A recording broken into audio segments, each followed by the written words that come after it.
Hi, welcome to Richard Kabili YouTube channel, and for today's tutorial, I will be teaching you on how to turn on and off pop-over appeared haptic and voiceover on iPhone X. But first, kindly subscribe to this channel and don't forget to hit the subscribe button and the bell to notify you for the new updates. And let's start!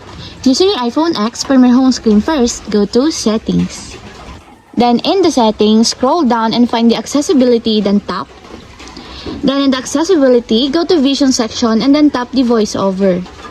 Then after that, in the voiceover, scroll down again and then tap the audio. Then in the audio, tap the sound and haptics. Then in the sound and haptics, scroll down and go to app feedback section and then tap the pop-over appeared. Then in the pop-over appeared, find the haptic, and as you will see, there's a switch button located on the side of it. Then all you have to do is just tap it to enable until it becomes green.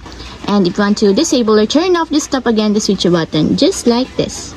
And that's it, we have successfully turned on and off pop-over appeared haptic and voiceover on iPhone X. If you have a question, get a comment down below, and don't forget to hit the subscribe button and the bell to notify you for the new updates. And thank you for watching!